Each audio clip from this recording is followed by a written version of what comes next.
So I've done videos over this painting on my YouTube channel in the past, but this painting here is a sort of archetype of what these things are.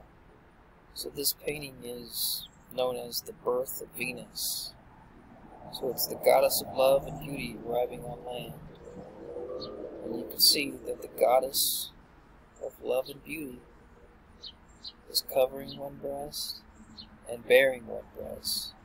Again, you can't bear one breast without covering the other breast. So that's a symbolic representation to convey the message that this thing is not a woman, so it's a male, which is also why it's concealing its pubic area, because it doesn't want you to know that it's got a tiny pecker. So it says it was born of the sea spray and blown there by the winds. Blah blah blah blah blah. The goddess is standing on a giant scallop shell, as pure and perfect as a pearl. So if you ever seen the movie Pirates of the Caribbean, the very first pirate movie is The Curse of the Black Pearl. So again, we're meshing two things there. The black pearl would be, Venus being the pearl, and then black being the stone, the black stone of Mecca, which again is a symbolic representation of a piece of poo. So the black pearl is Venus being sort of the archetype, or being created from the piece of poo, the genome altering technology that was discovered in E. coli bacteria. So here's Kim Kardashian, and you can see Kim Kardashian's, again, this painting's a sort of archetype for these things, because these things are viewed as art. Just like this painting is a piece of art, these things are living art. I mean, this is Kim Kardashian at the Met Gala. The Met Gala takes place at the Metropolitan Museum of Art. So there's Kim Kardashian paralleling this painting, doing the subtle, I call it the subtle version, where it's just the draping of the shoulder, because it's not actually showing you its breast.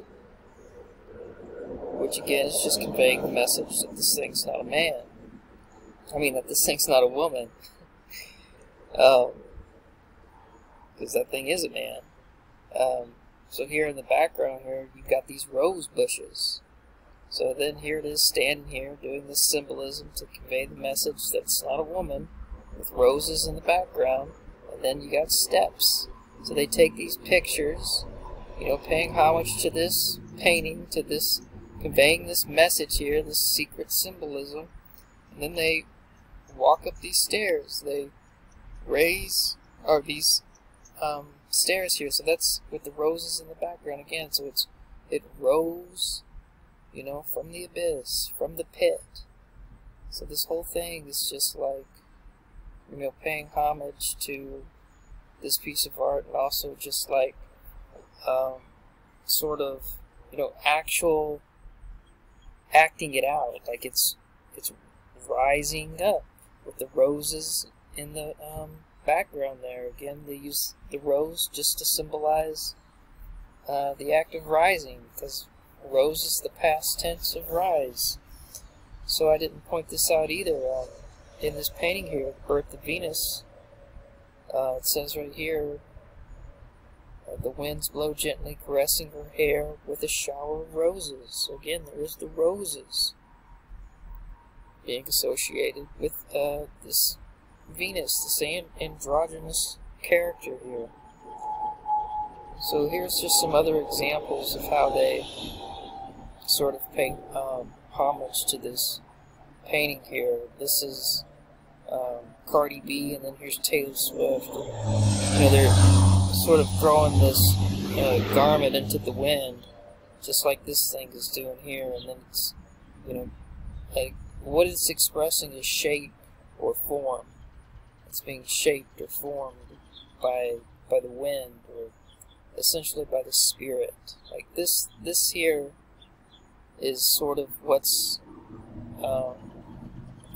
going on within this figure here. This is showing this inner entanglement, this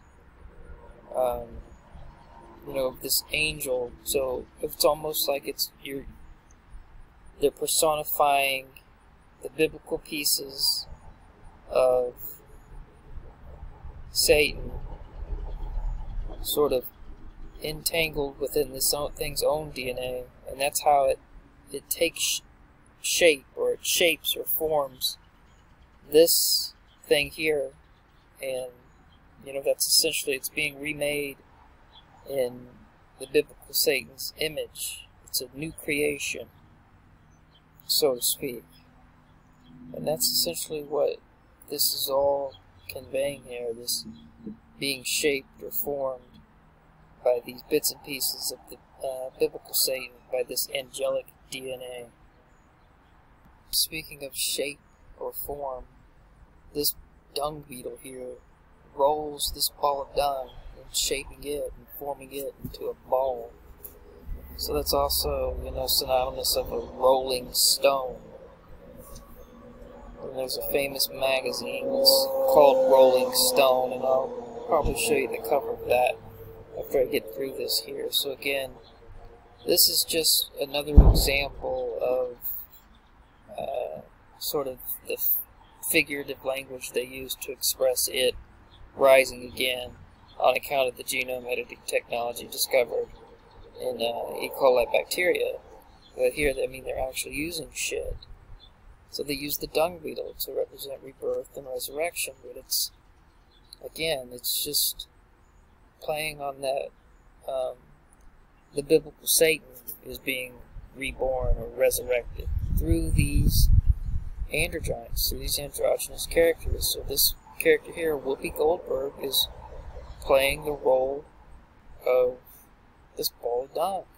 It was shaped or formed by essentially the bits and pieces of the biblical Satan.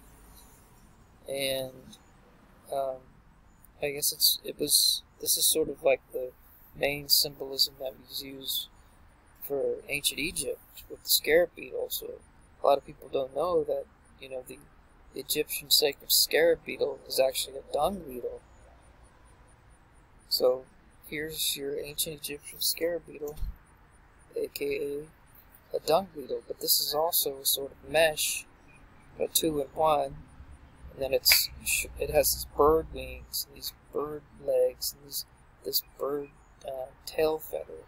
So again, the bird is just sort of expressing the angelic qualities, where again the dung beetle is just being used because of its association with dung. Because again, on account of CRISPR, the genome editing technology discovered in E. coli bacteria, they were able to incorporate these angelic, you know, the biblical Satan, the fallen angel, these angelic,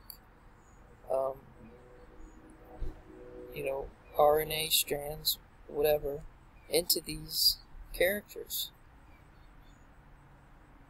So here's the black rose, which again is a mesh of the black stone and the rose. Again, they use just the rose simply for the fact that it's the past tense of rise. Rose again, on account of the black stone. The black stone, and sort of being symbolized here with this black ball of dung. So this here, this sort of goes into a little more detail of what CRISPR actually is when infected with viruses. So you have to kind of, I don't know, change your perception on what it is a virus actually is. You know, they say it's neither living nor dead. So bacteria capture small pieces of the virus's DNA and insert them into their own DNA in a particular pattern to create segments known as CRISPR. So essentially what they're calling a virus could in fact be, you know, the biblical Satan, which is neither alive nor dead. It exists in a state of purgatory. It exists in a state of, you know, it's its biblical prison, which is, been symbolically addressed as the abyss or the pit.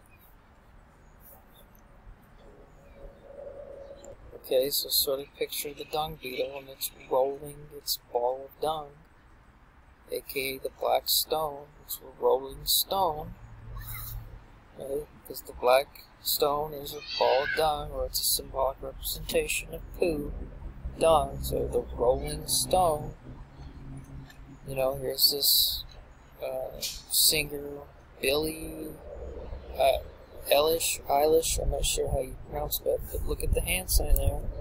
There it is. It's the unnatural hand sign of an unnatural creation, because this thing was created on account of the rolling stone, on account of the black stone of Mecca, what that all symbolizes, which, I mean, I've said so many times already. They're using bacteria to incorporate bits and pieces of the biblical Satan into these androgynous characters. So again, I call this the unnatural hand sign because they call this the unnatural hand sign. There's a .gov website dedicated to explaining this hand sign here, and they just call it unnatural simply for the fact that it's not a natural hand position. If someone were to be standing there, you wouldn't make this hand sign naturally, so that's why they refer to it as unnatural. But they don't, though, connect the dots like I have. So again, this is an unnatural hand sign of an unnatural creation created on account of the rolling stone being the ball of dung, the black stone of Mecca, what all that symbolizes, that genome editing technology discovered in E. coli bacteria, aka shit.